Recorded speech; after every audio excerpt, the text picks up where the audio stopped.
Guys आज की horror story थोड़ी स्पेशल है क्योंकि आपके दिमाग पे एक ऐसा इम्पैक्ट छोड़ देगी जिससे शायद आप ट्रेन में जर्नी करने से भी डरने लगो। दरअसल आज की कहानी अजीत की है। अजीत दिल्ली से हैदराबाद जाने की ट्रेन पकड़ने स्टेशन पर आता है, लेकिन स्टेशन पर एक अजीब सा सन्नाटा होता है। उसे दूर दूर तक कोई भी इंसान नजर नहीं आता है। मतलब स्ट्रेंज है, रेलवे स्टेशन पर तो खचाखच भीड़ होती है, लेकिन एक सुनसान रेलवे स्टेशन। फिर अपने भाई सुदीप को कॉल करके कहता है कि वो रेलवे स्टेशन पर पहुंच गया है और ट्रेन भी टाइम पर है, तो उसमें बैठकर वो उसे कॉल करेगा और कॉल को कट कर देता है। फिर अचानक से एक अनाउंसमेंट होती है कि ट्रेन 2 घंटे लेट है। अजीत को कुछ समझ में नहीं आता है, वो काफी परेशान हो जाता है। वो सोचता है कि अभी तो ट्रेन एकदम टाइम पर थी और अभी 2 घंटे लेट कैसे हो गई। वो वहां के स्टेशन मास्टर के पास इस क्वेरी को लेकर जाता है।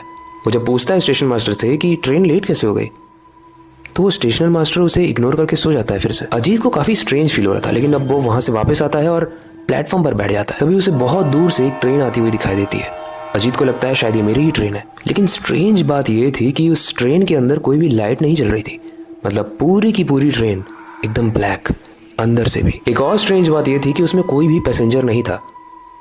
जब अजीत उसमें चढ़ता है तो उसे कोई भी नहीं दिख रहा होता है। इस ट्रेन का नंबर तो वही था, लेकिन इस ट्रेन में काफी पैसेंजर्स होने चाहिए थे जो कि नहीं थे। फिर भी अजीत इस ट्रेन पर चढ़ जाता है और अपनी सीट को ढूंढने लगता है। ट्रेन पूरे तरीके से खाली होती है, लेकिन उसे एक लड़का मिलता है जिसका नाम पवन होता है। उसकी आंखें बहुत अजीब होती है, मतलब उसकी आंखों के नीचे डार्क सर्कल्स होते हैं, बहुत डार्क। वेल जब अजीत को पवन दिखता है तो वो एक इकलौता इंसान था जो उस ट्रेन में दिखता है। तो अजीत उससे नाम पूछता है कि तुम कहाँ से आए हो और तुम्हारा नाम क्या है। इसका रिप्लाई बड़ी स्ट्रेंज तरीके से पवन देता है। वो बोलता है कि लोग बेनाम पैदा होते हैं और मरने के बाद भी उनका कोई नाम नहीं जान पाता। अजीत को लगता है ये पागल है, इससे बात करना ही बेकार है। एक तो आज का दिन ही खराब है और ऐसे लोग ही मिल रहे हैं। वो गेट के पास खड़ा होकर सिगरेट पीने लगता है। तभी ट्रेन में एक टीटी आता है और उसकी आंखों के नीचे भी सेम वैसे ही डार्क सर्कल्स होते हैं जैसा पवन की आंखों के नीचे थे। वो टीटी अजीत से उसकी सिगरेट को छीन लेता है और बोलता है ट्रेन में सिगरेट पीना मना है। अजीत बोलता है ये रूल किसने बनाया और कब बना ये रूल। वो टीटी बोलता है ईटानगर स्टेशन आने दो, तुम्हें सब समझ में आ जाएगा। अजीत को वैसे तो कुछ समझ में नहीं आता है। वो अपनी सीट पर आकर बैठ जाता है।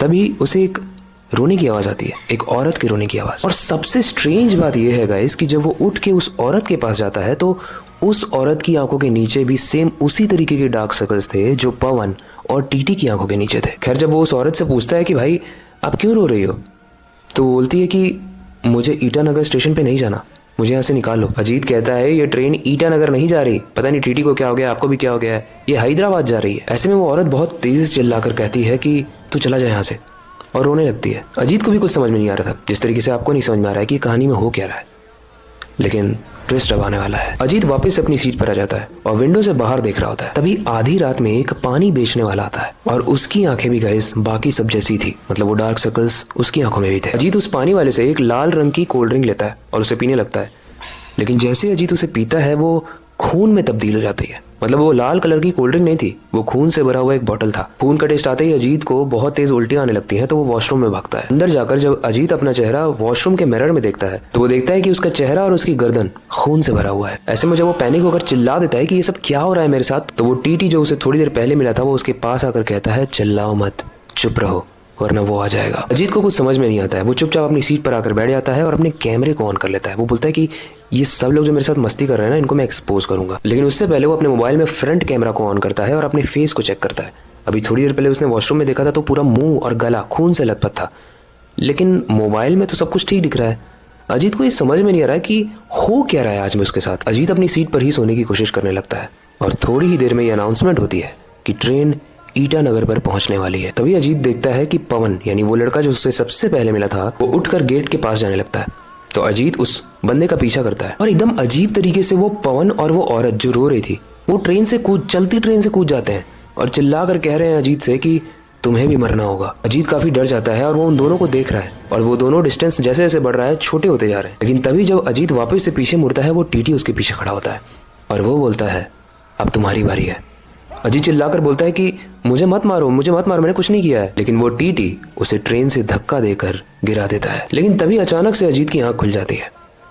अब वो सोचता है कि ये सपना था या सच था। वेल ट्रेन स्टेशन पर रुकती है और जैसे ही अजीत स्टेशन पर उतरता है, उस स्टेशन का नाम था ईटानगर रेलवे स्टेशन। तभी उसे सुदीप का कॉल आता है, भैया आप ठीक हो। अजीत बोलता है हाँ मैं ठीक हूँ, क्यों क्या हुआ। सुदीप बोलता है कि भैया आप जिस ट्रेन में जा रहे थे ना वो ईटानगर में पलट गई है और सब मर चुके हैं। तो इसलिए मैं डर गया था, इसलिए मैंने आपको कॉल किया। अजीत के होश उड़ जाते हैं और जब वो पीछे मुड़कर देखता है तो वो किसी चलती हुई ट्रेन या रुकी हुई ट्रेन में से नहीं उतर रहा था।